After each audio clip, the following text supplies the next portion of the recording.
మీరు చెప్పండి, మీ హస్బెండ్ ఇట్లా వేరే అమ్మాయిల కోసం కష్టపడి ఫోటోలు తీసి పెడితే ఎట్లా అనిపిస్తుంది? అదే నేను అడిగిన అనుకోండి ఎన్నిసార్లు, ఎంతసేపు, ఇంకా అయిపోలేదా? ఇగో ఈ డైలాగ్స్ అన్నీ వస్తాయి.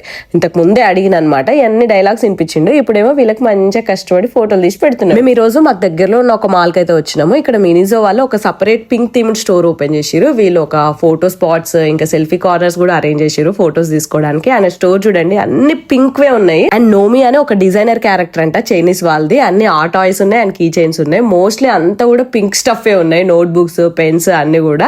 ఫొటోస్ కి వీడియోస్ కి మస్తు అనిపించింది, బట్ చాలా ఎక్స్పెన్సివ్. కీ చైన్స్ కూడా, బ్యాగ్స్ కూడా డిఫరెంట్ గా ఉన్నాయి. అవన్నీ కూడా అంత పెట్టి కొంటారా అని చెప్పేసి అనిపించింది. ఇంకో ప్రైస్ చూపిస్తా, $80 ఈ టాయ్, అంటే 5500 చిల్లరా. ఇంత పెట్టి ఒక టాయ్ కొంటామా అనిపించింది నాకు. మళ్ళీ ఇది రెగ్యులర్ మినిజో స్టోర్ లాగా కాదు, ఓన్లీ లిమిటెడ్ కలెక్షన్ తోని ట్రెండీ ఉంటాయి చూడ, అట్లాంటి వాటితో స్టోర్ పెడతారంట.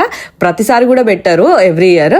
ఈసారి ఈ టొరంటో చూస్ చేసుకున్నారంట. బట్ ఏ మాట కా మాట ఎక్స్పెన్సివ్ ఉన్నప్పటికీ బట్ చూడడానికి ఎంత క్యూట్ ఉన్నాయో ఆ టాయ్స్. బట్ నేను అంత డబ్బులు పెట్టుకోను అవి. అండ్ ఈ బ్యాగ్స్ పైన ఒక లుక్ వేయండి, ఇందులో కూడా పింక్ అండ్ బ్లూ బుట్టల్లాగా ఉన్నాయి. అసలు ఇవి రియల్ వాళ్ళు వేసుకుంటారా, పట్టుకుంటారా, కొనుక్కుంటారా అని చెప్పేసి నాకు పెద్ద డౌట్ ఎప్పటి నుంచి. మీ ఫీలింగ్ ఏంది ఇట్లాంటి బ్యాగ్స్ పైన కామెంట్ బాక్స్ లో చెప్పండి. అండ్ వీడియో నచ్చితే లైక్ చేయండి. బాయ్.